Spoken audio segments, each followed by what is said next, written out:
In the water, Paul. Yeah, dead in the water. Right, topic number 1 is all about this. Dangerous ball in, header in from Shane Long. Gives Reading the lead in extra time.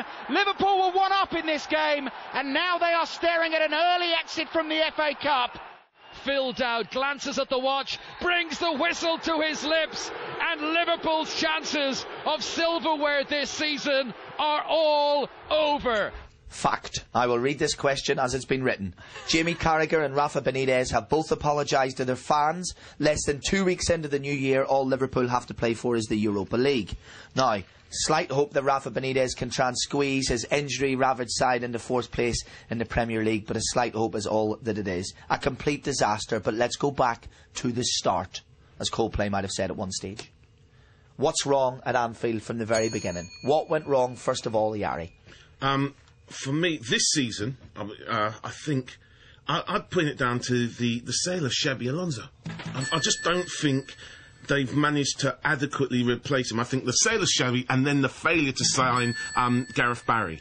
No team in the top flight has missed a player as much as Liverpool have missed what Alonso gave them. And I think the other big problem is that whilst they've identified your best players at Liverpool are awesome. Gerrard would walk straight into any other side in the top 4, as would Torres. But how many other players? Maybe Reina. Reina would go in as well. But beyond that, you just don't have enough players at Liverpool equal to your very best players. Well, you've obviously never seen Desena in full flight. That's all I'm saying to you, sir. Consider your card marked. Yeah. And of course, Barry and Alonso connected as well. The reason why he left's connected to why Barry didn't come, unfortunately. Sumot.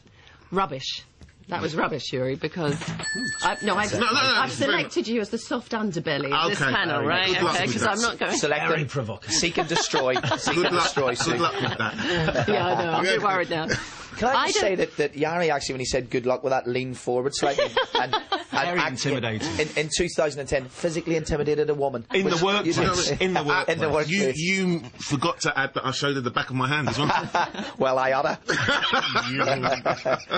Right, Sue. Right, love. Let's have your answer. Come on, dear. I think it's got nothing to do with the players. I think it's got everything to do with the manager. And it's a little-known fact that Rafa has a jealous beard-wearing twin brother who is a bank manager.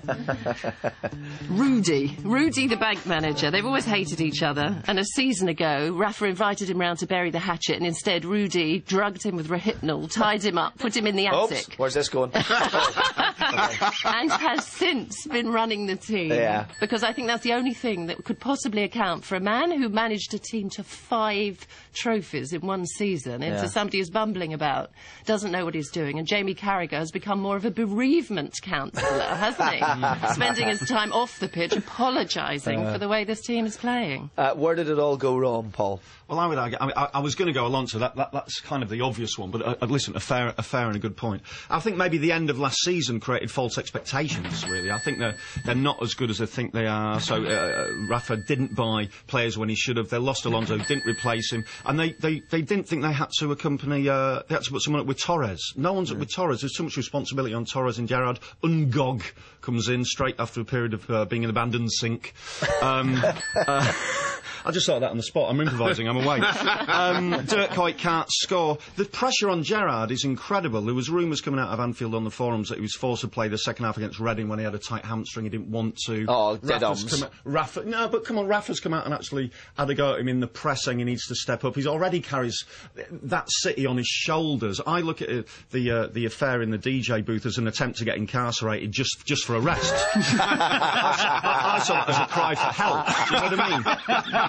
It hasn't worked, and it's just. Last season, they're 4 points off United. I don't think that was a real indication of where they were as a team. Remind me when we come off air to tell you all the story about a tramp from Northern Ireland who wanted to get put in jail, so he beat up a local celebrity. It's very good, but I cannot tell it on air. I just can't tell it on air, but it's absolute A1 classic story.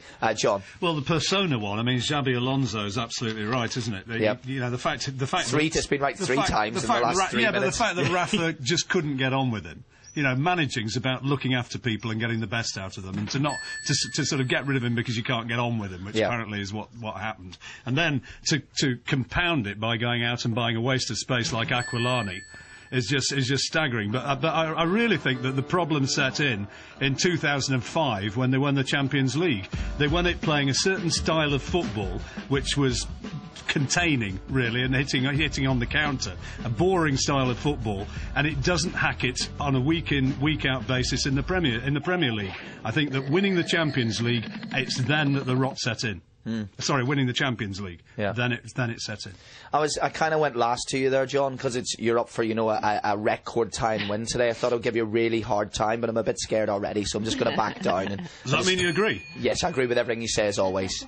I do curry favour with John. I am a